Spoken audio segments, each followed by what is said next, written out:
everyone needs to put their hand up like this and pat themselves on the back because you guys just showed up at 8 a.m. on a Sunday to watch a lawyer speak. without a slide deck also. So Mike, thank you for that introduction. Everything out there says Jennifer Rozelle. I go by Jenny. You'll learn that I'm a pretty informal person. And y'all just have to bear with me without my slideshow. So like Mike said, I am an owner and attorney at Indiana State and Elder Law. Do I have any Indiana folks in the room? Oh, like one, two?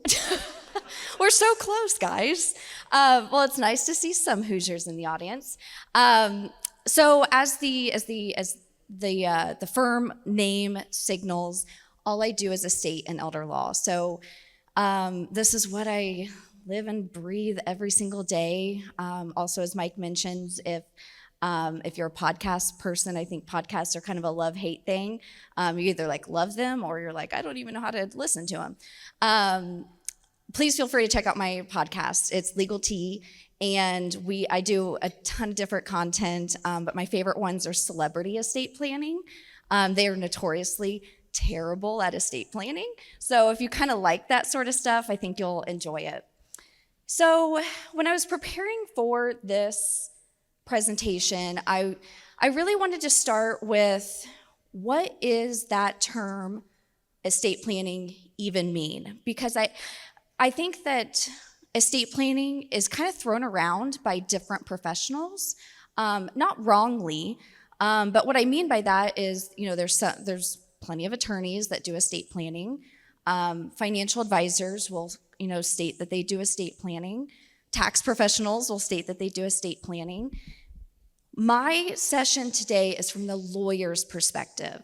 All of us do estate planning because what estate planning is really, managing your assets from a place of what your goals are, kind of join that with your family structure and, what your age is, the types of assets. So all of these professionals do estate planning, but this session today, like my joke at the beginning, is from the lawyer's perspective, which is really about the documents that support us in the event of incapacity or in the event of we pass away. So not only did you guys show up to hear a lawyer talk about estate planning, but now it's 8 a.m. lawyer and talking about incapacity and death. So, okay, so really getting to the meat and potatoes of this presentation. So when I think of that term, estate planning, there are four themes or things as part of estate planning that I consider the core four. And I'm going to go through each one of them kind of thoroughly and strategically. So, you're playing with my heart, tech people.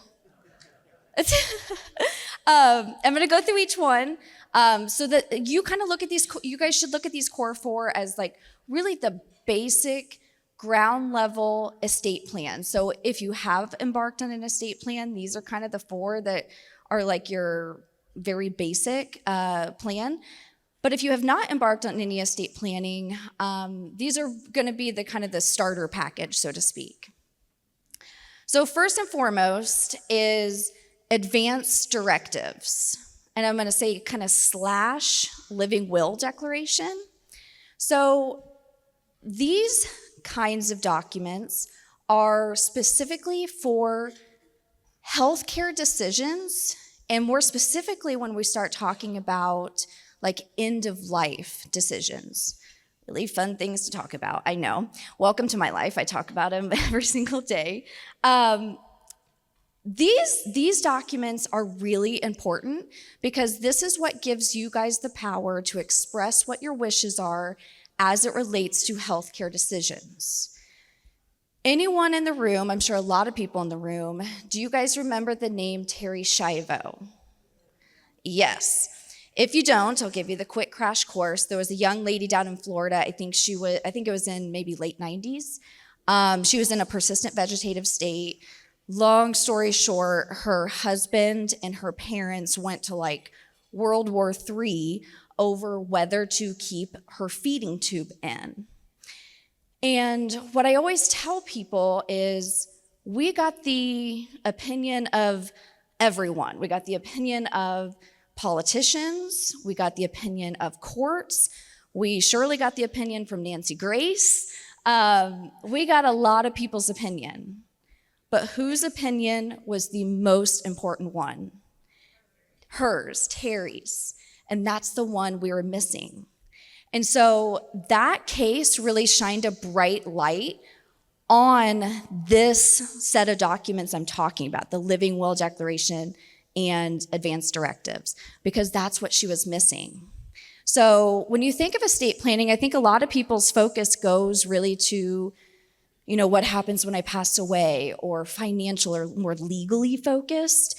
But healthcare decision-making is equally as important when you embark on this process. So that's the first set, Advanced Directives kind of / Living Will Declaration. Second set is like a medical power of attorney or a healthcare representative.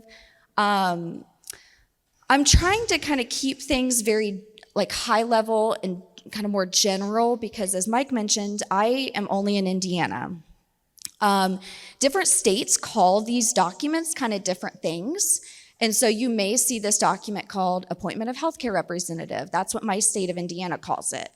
But you may see like healthcare power of attorney or medical power of attorney. So any of these, it just kind of depends on what your state calls it, but they do effectively the same thing. So documents number 2, or like the second theme of documents, is this healthcare power of attorney. So this is the document that states if I am unable to, man, I thought that was my presentation again. If I'm unable to make healthcare decisions, who do I trust to make those for me? So that's the document that I state, maybe it's my spouse or maybe it's my children. And just a little insider secret, it doesn't have to be your oldest child. I hear that all the time. It doesn't even have to be the child that lives down the street. I wish I could go on in more detail about this, but there's a set of factors that you should weigh when you pick people in all of these roles. So yeah, it doesn't have to be the oldest child. But the primary purpose of this document is to put someone in a position to make your healthcare decisions for you if you're unable to do so. Number 3 is a financial power of attorney. So financial power of attorneys are specifically for for people when they need to put someone in a position to help them with more financial and legal affairs. So if you think about all these documents, a lot of the times, these are not usually kicking in until something has happened, whether it's incapacity, whether it's death, which will be the documents that we talk about later. But most of the time, the financial power of attorney is a document that kicks in.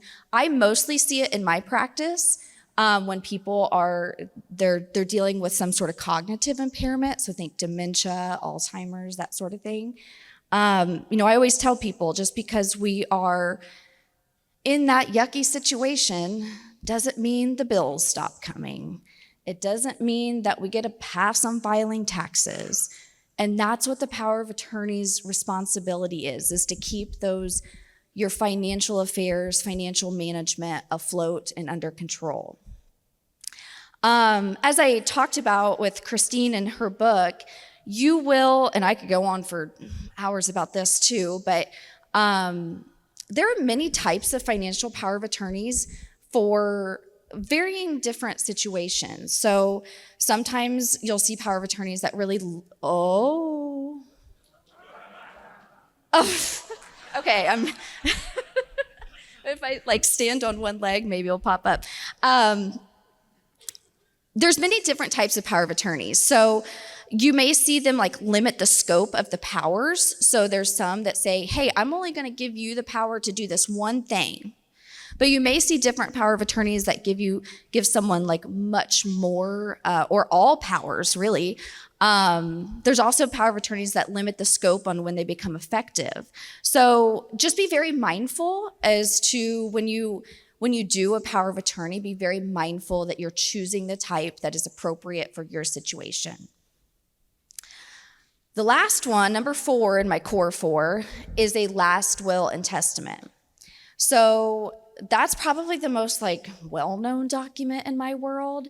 You know, I always tell people that a last will and testament, it doesn't mean diddly squat until we pass away.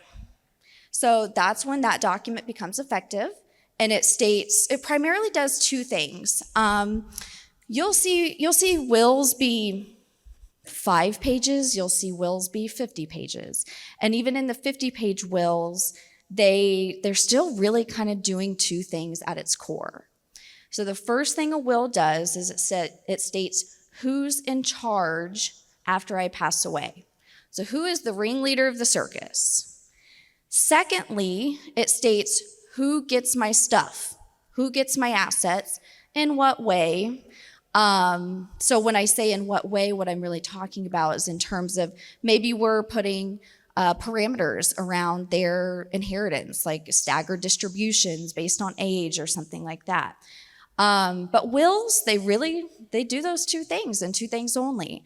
And from kind of a 50,000-foot overview, those 4 that I just talked about are the most basic level. And sometimes those 4 are completely sufficient, and sometimes you don't need any more. But at the end of the day, those are kind of the basic documents at play. One of the biggest mistakes I see people make all the time is really dealing with how assets are owned. And generally speaking, there's those 3 asset ownership or ways to like set assets up. So that first one, individually owned assets. So when I say individually owned assets, it's quite literally what that is meaning. It is one person's name on that asset and no beneficiaries attached. That is usually going to be the only type of asset that is controlled by a last will and testament. A lot of people don't realize that. A lot of people think that like wills just throw on their superhero cape when we pass away and take care of everything. I wish it was that easy. We should know that things aren't that easy. So that is the only kind of category of an asset that's going to be controlled by a will. And then that third bullet under that individually owned asset category, we're going to talk about probate in my next slide and what it is. But that's usually going to be the only category that's going to force us to kind of entertain whether probate is going to be a part of our life or part of our estate administration. Every state has a different threshold as to whether we're going to have to go through probate. So what I mean by that is if I use Indiana, for example, for the 2 people in here that live in my state, Indiana, for example, our threshold is 100,000. So what that means and what I'm talking about is that if the assets that fit that category of one person's name on the asset with no beneficiaries attached exceed 100,000, we are going through the probate process, whether we have a will or not. That's another big misconception. So that may be something to write down is what is my state's probate threshold? Because every state's different. Second category is beneficiary designated assets. So this is just like what it states. Think of like retirement accounts, life insurance policies. A lot of times, not all, those kind of assets have a beneficiary designated on them. So when we pass away, that asset is going to go to the designated beneficiary. I have a slide towards the end of my presentation that I'm probably not going to get to since we got a little bit of a late start. But it was really about kind of real life cautionary tales that I've worked on. And this is one of them where people don't realize that if there's a conflict between a beneficiary designation on an asset and a will, the beneficiary designation is going to win. So I am just wrapping up a case right now where a gentleman passed away and he left his ex-spouse on his IRA and life insurance. His daughter wasn't happy about that, as she should.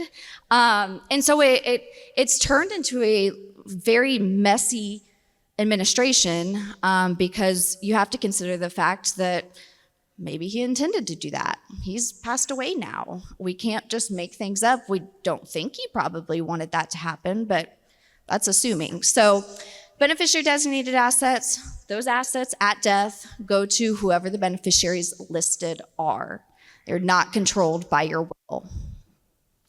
Last type of asset type is jointly owned assets. So what I mean by this is 2 or more people on an asset. So you think of a joint bank account, for example. If there are, let's use a joint bank account as an example. If I own, me and my husband are both on a bank account, at my death, that is going to go to my husband.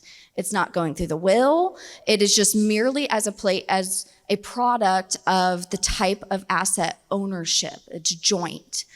My last little bullet there, you have to be very, hypersensitive of property when it comes to joint ownership. When I say property, what I mean is like houses, farmland, because I'm from Indiana. Property ownership is a little funky.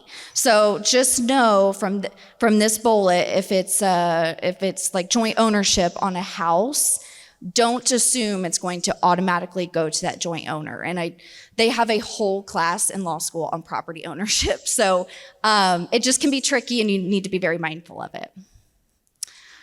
Okay, probate.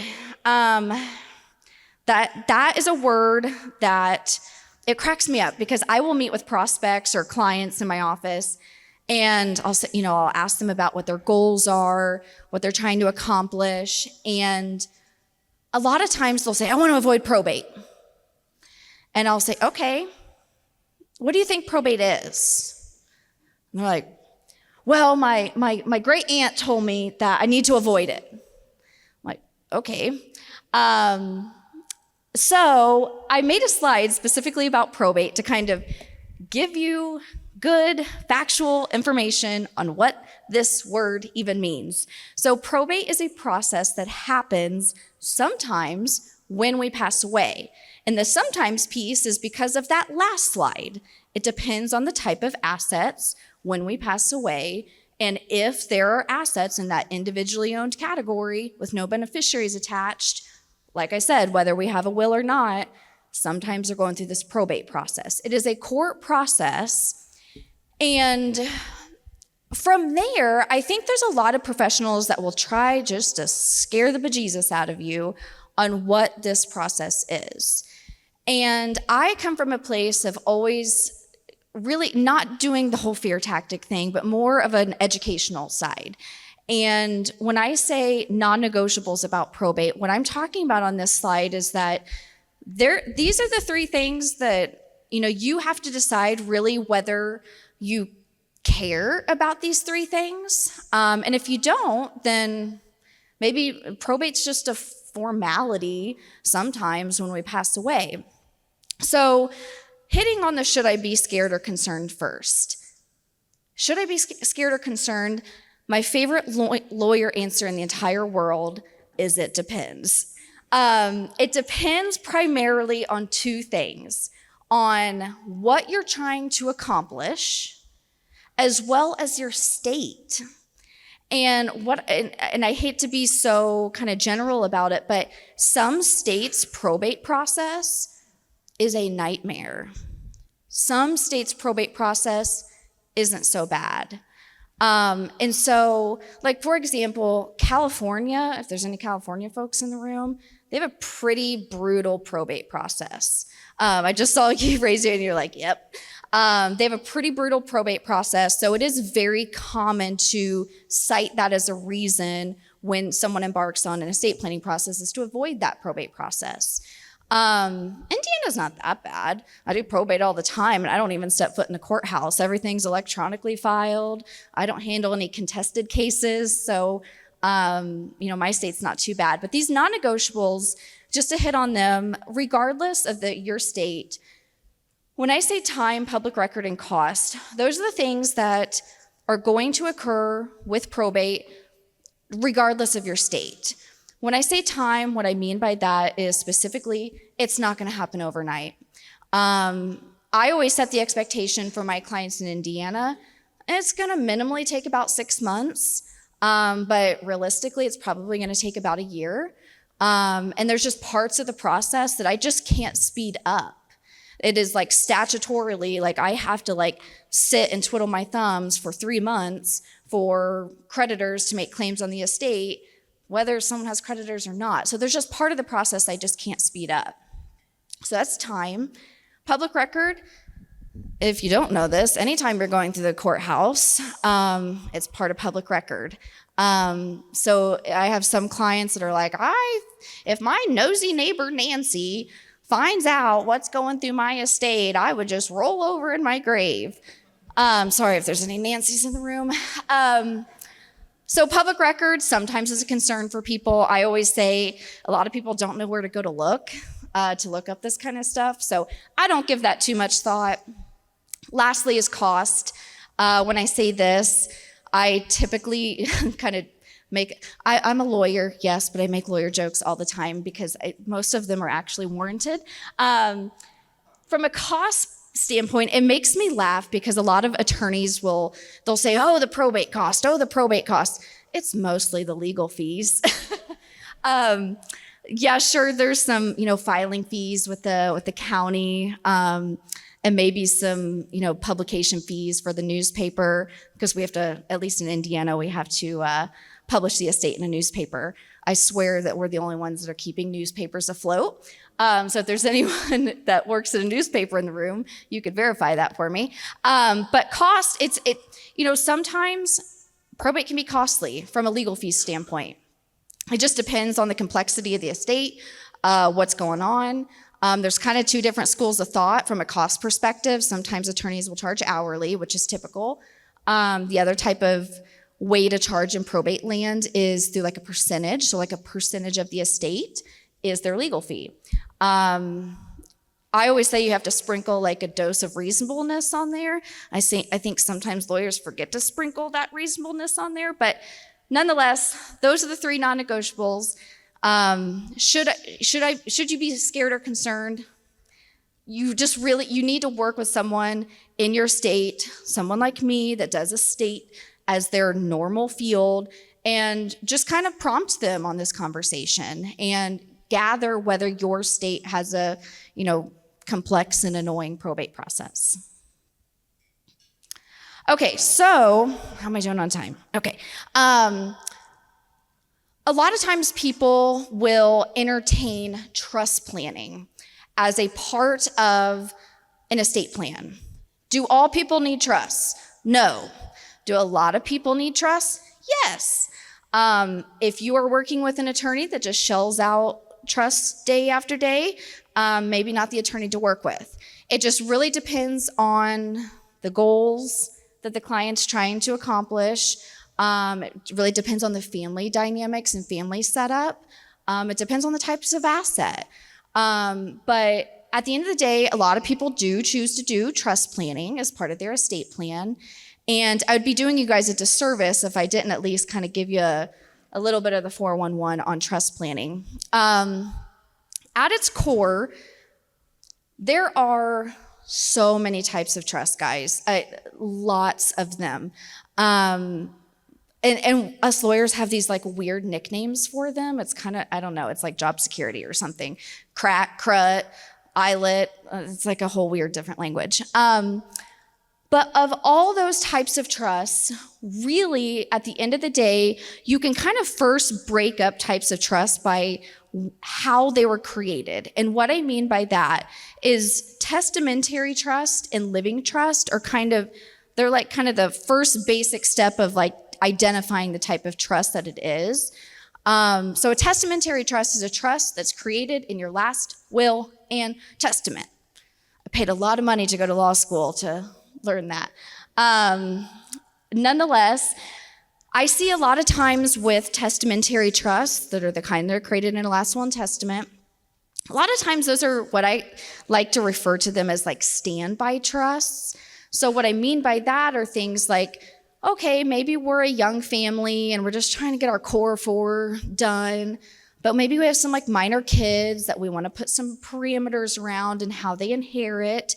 So there may be a standby trust inside people's wills to say, okay, I don't want little Susie to inherit at 18. I want little Susie to inherit maybe a little bit at 18, a little bit at 21, 25, 30, whatever. So to accomplish something like that is going to be likely using a trust inside of your will. And I say it's a standby trust because maybe, you survive ideally, and little Susie is 60, 70 years old when you die. So none of these little standby provisions are even applicable. So they're just there just in case something happens. Another kind of standby I see all the time with testamentary trusts are special needs trusts. So if we have any disabled or special needs beneficiaries in our lives, it breaks my heart when I hear people say, oh, I can't leave Johnny, anything of my estate because he's special needs and he's on Medicaid. Hear me loud and clear. You can leave those kind of folks in inheritance. They just have to be done in a very intentional and strategic way. And that's often done through a special needs trust. Whether that special needs trust is a testamentary trust in your will, or maybe it's a freestanding one. And what I mean by freestanding is like a nice segue to that living trust. So if you think about it, a testamentary trust is created after we die because that's when a last will and testament kicks into action, right? A living trust is one that's created while you are living. So these are the common ones that you may have family, friends, or maybe yourself, like a revocable living trust. That's a very popular kind of trust out there. That is a type of a living trust because it's a trust that you create while you're living. We're not waiting for it to activate after we pass away. We're activating it now. So just to hit on a few of kind of the more popular ones I see.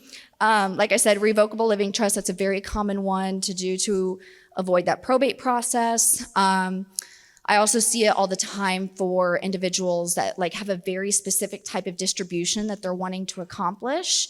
So think maybe we have a beneficiary that has some personal issues going on. Maybe they're either terrible with money, maybe there's an addiction, as part of the planning part of this. A lot of times we're using more advanced planning to accommodate them. Irrevocable trust planning, those are most often used either for tax planning. I wish I had a few extra minutes to talk about taxes, but I don't. But they are often used for estate tax planning purposes. I use them all the time in my office for asset protection trust planning, specifically for long-term care and helping people qualify for Medicaid, not Medicare, Medicaid, down the road. So I use irrevocable trust all the time for people that have that goal. Charitable trust, if you're charitably inclined, there's many types of trusts out there that allow you to support your favorite charitable organizations while receiving tax benefits along the way. And special needs trusts, I talked about, you can actually create them now. You can create them while you're living if you plan on gifting to that individual now. I set those up quite often too. One last note on this slide before I think probably we're shifting to questions. Funding a trust. I always tell people, oh, you have extra time. Yay! It's like a little love note. Okay, funding a trust. If you do a trust as part of your estate plan, also hear me loud and clear on this too. Funding, there's 3 general steps when you create a trust. Create it, fund it, which I'm going to talk about in a second, and grow with it.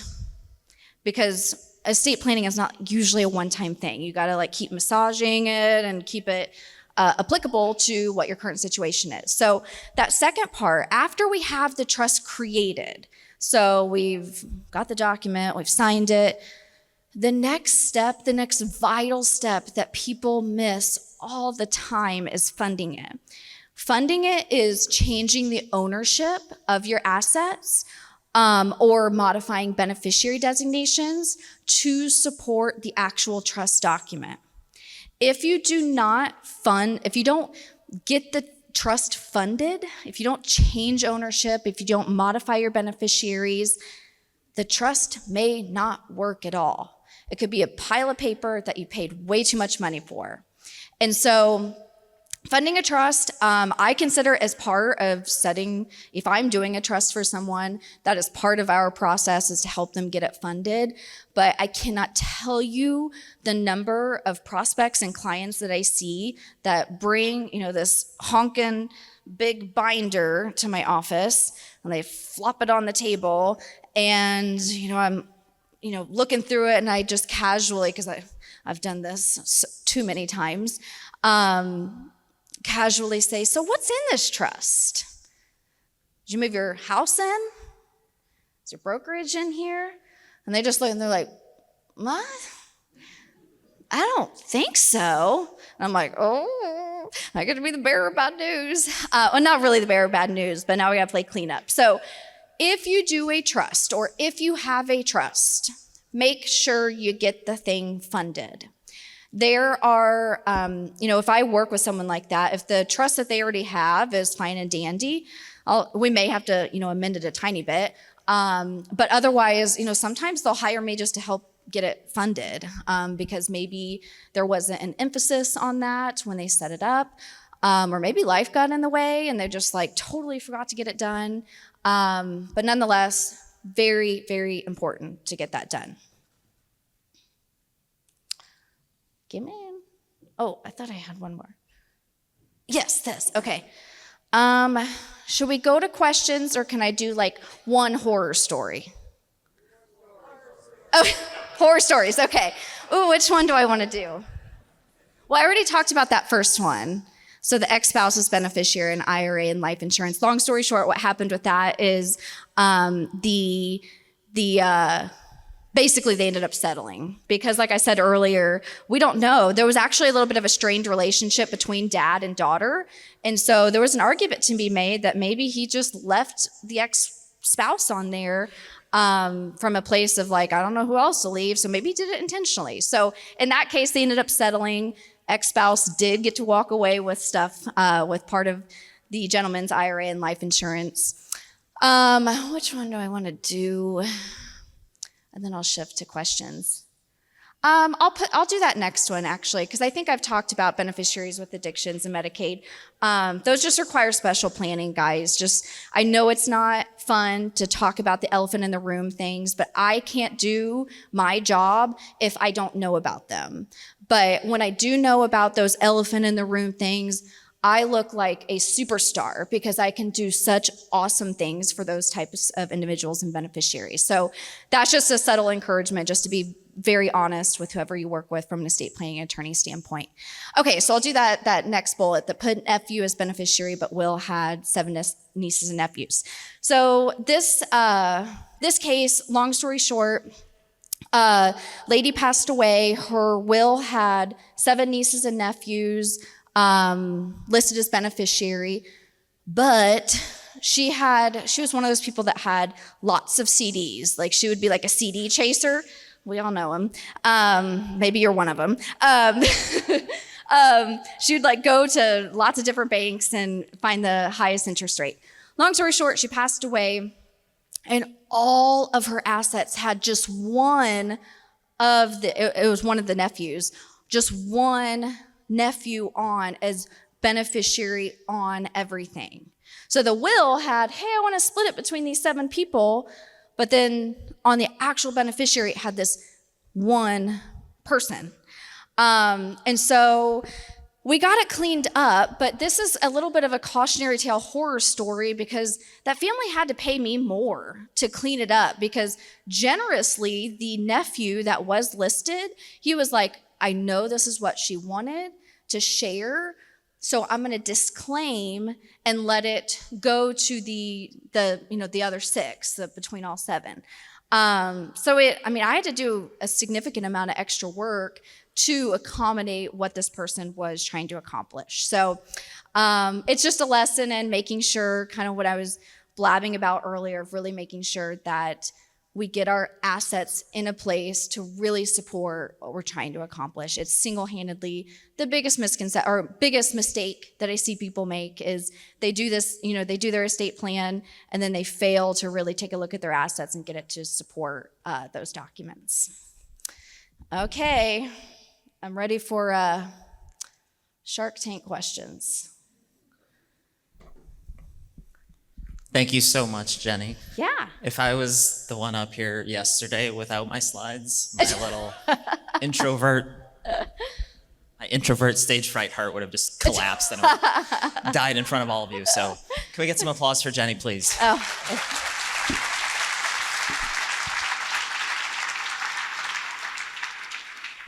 You also have at least 3 times as many questions as I see a anybody else has pile. gotten. Yeah. Okay, for those who are young and in good health, is it still important to do trust estate planning in your 30s or 40s? And if you change your mind later in life, should we contact lawyers again to update the will? Yes. Kind of like I was saying earlier about estate planning should grow with you. It is vital for those in their 30s and 40s that may have minor kids to get guardianship provisions as part of their estate plan. Vital to get that in place. And then as far as updating it in the future, you don't have to use the attorney that you used back then, unless you contracted with them and said, like, you're going to be my attorney forever, but that would be weird. Find someone that you like. Make sure that, find someone you like. It pains me when people say, oh, I have to go back to my, dad's lawyer back home. And I'm like, no, you don't. No, you don't. Can you speak to when the deceased and the beneficiaries are in different states? Whose laws apply? It depends. That's only the second time I've said that. Kind of impressive. So it primarily depends. So from an estate administration standpoint, it's going to be the state in which the deceased person died, unless they have property in other states. So I have a lot of clients that will have, their, primary residence in Indiana, but maybe they have a house in Florida or Arizona or something. Those assets are going to be dictated by those other states' laws. But the only caveat I would place on why I said it depends is because some states still have inheritance tax. Not all of them, but some do. And if the beneficiary lives in a state that still has inheritance tax, excuse me, the inheritance tax is going to apply. Oh no, do you live in an inheritance? Pennsylvania. Oh, I'm sorry. Yeah, it's a small list and it seems to be decreasing. But if the beneficiary does live in a state that has an inheritance tax, that's going to apply to them. And is it true that at the state level it matters whether it's an inheritance tax or an estate tax? Say that again? At the state level, does it matter whether it's an inheritance tax or an estate tax? Yes, because they're very different. Inheritance tax and estate tax are very different. Inheritance tax is taxed on the beneficiary, while estate tax is taxed on the estate. And even more confusing, there's like federal estate tax, which I think it's $13.61 million per person currently. They're talking about making that lower, so just FYI, keep an eye on that. But some states also have an estate tax. Be mindful of that. Please discuss the pros and cons of a springing versus non-springing power of attorney. Oh gosh. Okay. So springing power of attorneys often spring into action upon some sort of trigger, some sort of event. So I normally see these where a springing power of attorney, say for example, doesn't come into action until like documented incapacity, which Could be problematic because doctors often don't like just going around declaring people incapacitated. And so I typically recommend, and I actually talked about this in Christine's book, the section I helped her with, I typically recommend a general, durable power of attorney. And I say, and the opposite of durable is springing, so they kind of conflict with each other, because durable kind of grants it immediately, grants authority immediately. But I always tell people, like, that was a lot of legalese, and what I always tell people is if you trust the person to be in the document, you probably should trust the person not to do any funny business, even though you're fine and dandy. And so that's why I typically recommend a general, durable power of attorney for clients. If I move out of state, should I redo my estate plan? And what about my trust? If you move out of state, I always encourage people to have an estate attorney in the new state take a look at the documents, because I was talking to Mike actually right before this session that annoyingly, they really put the thumb down on us attorneys in terms of licensure. So like I can only help people, the 2 people in this room that are from Indiana. I'm joking. But at the end of the day, you have to make sure that it's doing not only what you want it to do, but also in compliance with wherever your state of residency is. And so every state may have different laws, and you need to be cognizant of that. A lot of times it doesn't require like a whole rewrite, but it may require a little bit of a shift or an amendment to get in compliance with the new state. How do you feel about a spouse being medical power of attorney? Does that put them in too emotional of a Oh, situation? I kind of want to know who asked that. I would say, generally speaking, most people put their spouse as medical power of attorney primary. Most. Very rarely do I see people say, they're going to be too emotional. It's good. You have to put yourself, and a lot of us have probably been in a situation where there's a major medical decision that has to be made. The emotions are quite high. And sometimes people have concerns around whether their spouse can look at things from a more fact-based, less emotional approach. So most of the time, a heavy majority, like 99.99999% of the time, people put their spouse as primary. But ever so often, I'll have someone say, you know what, I don't want to put that burden on them. And that's the beautiful thing about estate planning. You got to do what works well for you and your family. So that segues into this one. These are 2 almost identical questions. Is it best, and separately, is it most common to divvy the estate equally among the children, or is it best to leave more to each child based on their financial status? That's ooh. I like the ooh. Again, typically most people do equally between their kids. Though I have heard people say before where they may do an unequal approach if their relationship is strained, where maybe there's just there's some I don't know what the word I'm looking for is, but there's something between maybe the parent and the child, and they don't have it in their heart to disinherit them, but they'll leave them maybe a smaller amount. Otherwise, the only other thing I've heard on that topic is whether you should consider if you have a child that's someone that's making a lot of money versus let's say one child that's a doctor, one child that's a social worker. I really try hard not to put my personal opinion in things. I don't think it's my job to say well, you shouldn't, penalize the doctor in this situation. But at the end of the day, you have to do what feels good in your heart and your brain. I have done some situations where in my heart, I didn't agree with what the client was doing. The client didn't know that, but you just have to do what's best for you. And while I'm on the topic of when I said about maybe a strained relationship with a child, if you do choose to disinherit a child, please do not leave them $1. Don't do it. It's bad. You're making them a beneficiary, and beneficiaries are entitled to certain parts of notice and accountings and things like that. So it's an old school approach to do that. I'm going to leave you $1 to disinherit you. Bad, bad, bad, bad. Can transfer upon death property avoid probate? Yes, yeah. Transfer on death is transfer on death and payable on death are technically a beneficiary. So when I was talking earlier about like the different ways to own assets, we had individually owned. That second one was beneficiary designated. Transfer on death and payable on death are types of beneficiary designations. You have to be very mindful though of, I've also seen everything in my world just feels like if it's too good to be true, it is. That's a really helpful, easy way to avoid probate. There's some considerations there that you need to walk through in your head that, I at least help clients walk through. So if you put like a transfer on death on a house to maybe 3 kids, I really hope those 3 kids know how to work well together. Because if they don't, we could be in a world of hurt just because we were trying to avoid probate, which we did, but now they're fighting because we can't agree on something. So just make sure when you think about your goals, like, okay, if we want to avoid probate, great, let's make sure we understand all the consequences of what we're choosing to do. How do I find a good estate lawyer, and what questions should I ask them when interviewing? You don't need to.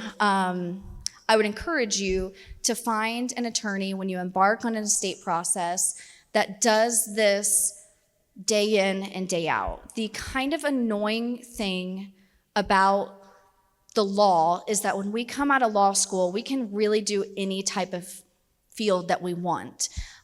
So I could technically help people with a divorce or a bankruptcy, or criminal, DUI or whatever. Do I know how to do any of those things?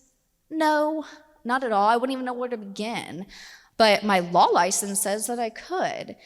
So the difficult thing is that, if you find an attorney that does all these different kinds of fields, they may be stretched a little too thin on their knowledge. Like, our brain is only so big, and you can only, I would encourage you to work with someone that does, has really reined in their practice areas and knows them really deeply, rather than someone that does a lot of different practice areas and, is kind of just ever so knows a lot, but not a lot of a lot.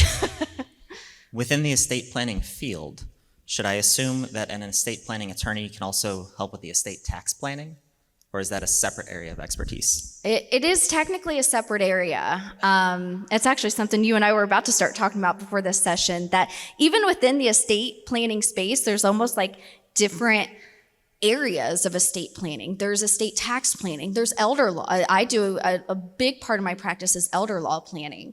And so if you have estate tax concerns, make sure that person knows. And a lot of times you can look, and I think that was part of the question, the prior question is how do I know someone knows how to do this? If the lawyer actually has a website, which I say that totally seriously, because not a lot of lawyers have a website. That's weird.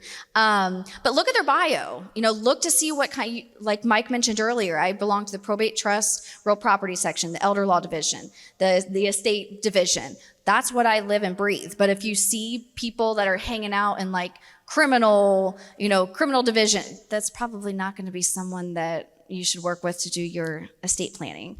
So be conscious of that. If you have estate tax concerns, make sure you're working with someone that knows those weird acronyms that I said earlier, like CRATs and CRETs and ILETs and SLATs. I think we have to wrap up. But I thank know, you it's so sad. much for your time. Yeah.